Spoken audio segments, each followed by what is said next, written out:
बिस्मिल्लाहिर्रहमानिर्रहीम। अस्सलाम वालेकुम। दुआ है परवरदिगार से कि उसने आपको और आपके अहले खाना को अपनी हिफ्ज़ो अमान में रखा। वो एक पाकिस्तान के काजी हैं एक ऊपर, जी हाँ, वो भी फैसला करने वाला और उसका फैसला सबसे बड़ा है, उसका फैसला सबसे ज्यादा भारी है। और काजी साहब का जो रात का फैसला ना वो बैकफायर कर गया है। अब इनको रोक के दिखाएं जिन्होंने ये बैकफायर किया है, अब इनका जरा मुंह बंद करके दिखाएं। पाकिस्तान का मीडिया तो चले कंट्रोल्ड है, मर्जी के अलावा कोई बात भी नहीं कर सकता। सर्टन मैसेजेस और सर्टन पैकेजेस उनको बता दिए जाते हैं कि इसके ऊपर उससे आगे से जाना भी नहीं है और ना इसके आगे कहीं अपनी हदूद से तजावुज़ नहीं करना। इदारे जिसमें पैमरा से लेकर वजारत इत्तलात और दीगर ये तमाम चीज़ें, फिर वो जो ज़बरदस्त पुरसरार कॉलें होती हैं वो तो सब चल रही होती है। इंटरनेशनल मीडिया को कैसे बताएंगे? और इंटरनेशनल मीडिया जिसने पूरी दुनिया की जहन साजी करनी है, जी हाँ, उसकी तफसील आपके सामने मैं शेयर करने लगा हूं। जी, आलमी मीडिया ने गेम पलटी है पूरी, आलमी मीडिया का फैसला अपनी तरफ, ठीक है जी। और प्लान सी पाकिस्तान तहरीक इंसाफ का, उससे पहले जी पाकिस्तान तहरीक इंसाफ का ये सरप्राइज़, उसकी कुछ डिटेल्स हैं और इस्टेब्लिशमेंट के खिलाड़ी किस तरह नंगे हुए हैं, मैं नाम लेके बताऊंगा आपको। और उन्होंने उन खिलाड़ियों ने नंगे होकर काजी साहब को मशकूक कर दिया, ठीक है, वो भी आपको बताना है। तो जो सहूलतकारी हो रही है वो तो हो रही है और उसके भी नए नए रिकॉर्ड ब्रेक हो रहे हैं, वो भी तफसील आपसे बतानी है। रिक्वेस्ट ये वीडियो मुकम्मल देखें, बहुत इंटरेस्टिंग वीडियो और बहुत ही जिसे कहते हैं ना तसल्ली बख्श इंफॉर्मेशन मैं आपके साथ शेयर करने जा रहा हूँ। चैनल देख रहे हो तो चैनल सब्सक्राइब कर दें ताकि मेरा और आपका ये रब्ता बहाल रहे। जी, बल्ले का निशान जी, उसके लेने के बाद ना रिएक्शन तो आ रहा है। पाकिस्तान का रिएक्शन आप देख लें नेशनल लेवल पर, जिस हद तक भी कंट्रोल ही सही, जैसा भी सही, लेकिन हाँ, एक भी वकील, रहनुमा, कानूनदान, एक शख्स भी ऐसा नहीं है कि जो सपोर्ट कर रहा हो काजी फायज ईसा साहब के इस फैसले को। उसको जमहूरियत दुश्मनी के मुतरादिफ करार दिया जा रहा है, उसको पाकिस्तान के साथ के मुस्तकबिल से खेलने के मुतरादिफ करार दिया जा रहा है।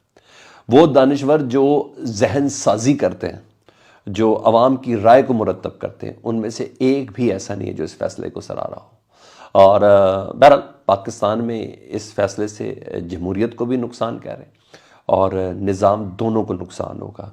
बल्कि काजी फायज ईसा साहब, काजी कम नज़र आए जी, फायज ज़्यादा नज़र आए, बल्कि राजी ज़्यादा नज़र आए इस फैसले के बाद।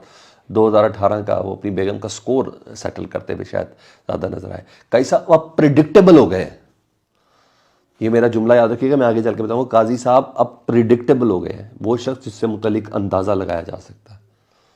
और जब जज प्रिडिक्टेबल हो जाए ना, फिर जजमेंट की क्या हैसियत होती है आप खुद ही अंदाज़ा लगा लें। यही हुआ जी। और भाई इंटरनेशनल मीडिया, जी हाँ, उसने सवाल उठाना शुरू कर दिए कल के इस फैसले के ऊपर और कह रहे हैं कि 8 फरवरी के इंतखाब होने से पहले ही इंतखाबात धांधली ज़्यादा हो चुके हैं जी।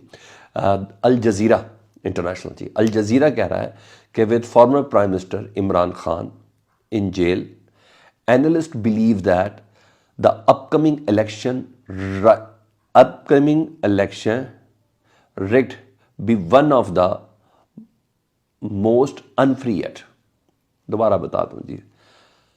Al Jazeera said with former Prime Minister Imran Khan in jail, analysts believe that the upcoming election might be one of the most unfree yet. यानी ये वो इलेक्शन होने जा रहे हैं जो पाकिस्तान की तारीख के सबसे ज़्यादा अनफ्री होंगे, यानी जिसको हर तरीके से जकड़ा गया होगा। ऐसा इलेक्शन जो रिग्ड होगा, ऐसा इलेक्शन जो चोरी शुदा होगा, ये अल जज़ीरा कह रहा है। अच्छा जी, और उन्होंने कहा पाकिस्तान का सवाल भी नीचे किया, क्या पाकिस्तान का इलेक्शन मुकम्मल तौर पर धांधली ज़दा हो गया? और मैं वही कह रहा हूँ कि लोकल मीडिया पर शक किया जा सकता है, कंट्रोल है, मैनेज है, मगर जो न्यूट्रल मीडिया है ना, वो इंटरनेशनल मीडिया, उसकी आवाज़ कैसे बंद करेंगे? उसके ऑब्जर्वर जिन्होंने दुनिया को बताना कि पाकिस्तान के अंदर को क्या हो रहा है और पाकिस्तान के साथ, पाकिस्तान की अपकमिंग गवर्नमेंट के साथ किस किस्म के रिलेशन रखने हैं, ये किस मैंडेट के साथ आई है। दुनिया बड़ी, जो सिविलाइज दुनिया है ना, बड़े मैटर करती है इन सब चीज़ों पर। और वो जो दुनिया को दिखा रहे हैं ना, दुनिया ने उसको देखना है। दुनिया ने आपके ये छोटे छोटे डब्बे नहीं देखने, या उनके मुताबिक पाकिस्तान का ये इलेक्शन चुरा लिया गया है, पाकिस्तान तहरीक इंसाफ से बल्ले का निशान लेके और इमरान खान साहब को जेल के अंदर रख के। ये उनकी राय है।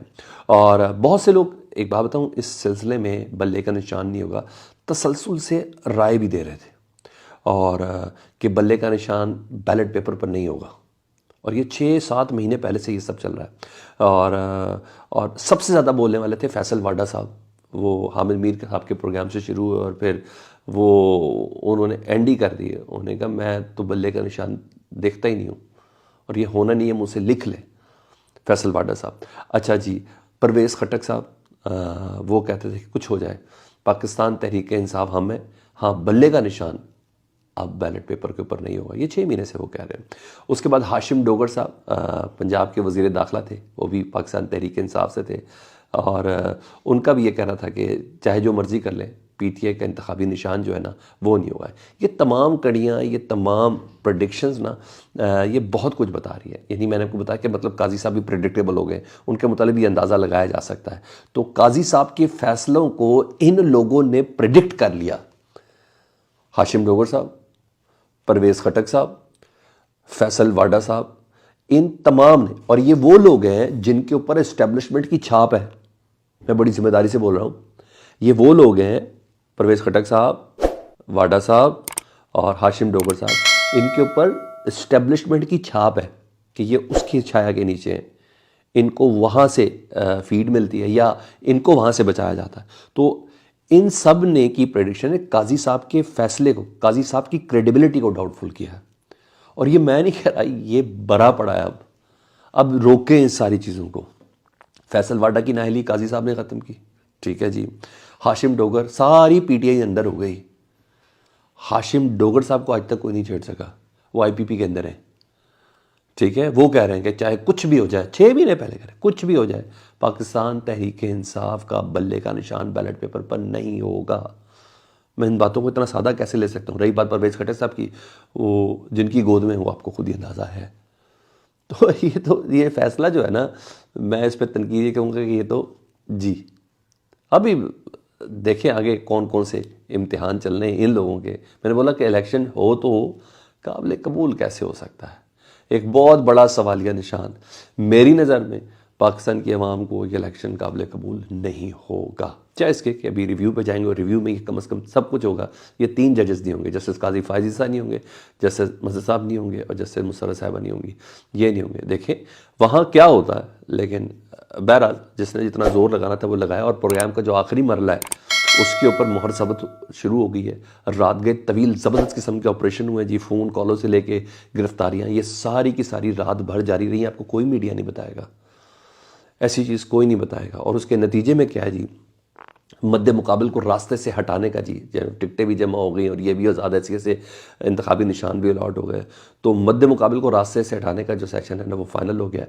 नवाज शरीफ साहब से मुतल्लिक पाकिस्तान के सर्वेयर्स कह रहे थे कि ये अपने इलेक्शन से भी नहीं जीत सकेंगे, अपने हल्के से भी इलेक्शन नहीं जीत सकेंगे और ये गवाल मंडी तक से हार जाएंगे। तो यही हुआ जी, उनके मद्दे मुकाबल पाकिस्तान तहरीक इंसाफ के शफकत महमूद थे, उन्होंने कागजात नामजदगी वापस ले लिए। यानी मियाँ साहब बगैर मुकाबला जीते, गिफ्ट है ताड़े वास्ते, तुसी बगैर मुकाबले तो जित गए हो, सीधा पहुंचो असैम्बली के अंदर, कोई मद्दे मुकाबले ही नहीं ताड़ा, ठीक है सर। इससे बड़ी क्या बात होगी। पिया नवाज शरीफ साहब के मुकाबले में सबसे तगड़ा कैंडिडेट पीटीआई का, जी हाँ वो ही खड़ा है, उसने भी कागजात नामजदगी वापस ले लिया है। सर मुंह पीटने को दिल करता है इन सारी चीज़ों से। अच्छा बाकी उधर आप दूसरा उनकी साहबजादी जो है मरियम नवाज साहबा, उनसे मुतल्लिक आप देख लें जी, वहाँ तो मियाँ साहब को बिला मुकाबला मुंतखब करवा दिया इन्होंने। मरियम साहबा के मामले में जी सनम जावेद साहबा, उनके साथ जो हो रहा है वो आप खुद भी देख रहे हैं सबके सामने, ये भी बिला मुकाबला के लिए है। उधर जहांगीर खान तरीन साहब की सहूलतकारी आपको पता है नून लीग कर रही है, कि उनकी ड्यूटी है, उनकी जिम्मेदारी है, उनका वादा है, उनका प्लान है। तो भाई वहाँ वो तो कर रही है। मुल्तान से जो उनके मुखालिफ था ना पाकिस्तान तहरीक इंसाफ का, उसने भी कागजात नामजदगी वापस ले लिए। अच्छा जी, लोधरा से भी ऐसी ही पोजीशन है। अलीम खान साहब को भी यहाँ लाहौर से सहूलतकारी ऐसी है। तो ये है वो इस्टेब्लिशमेंट की टीम, ये हैं वो अफराद जिन्होंने अब पाकिस्तान पर हुकूमत करनी है, ये हैं वो अफराद।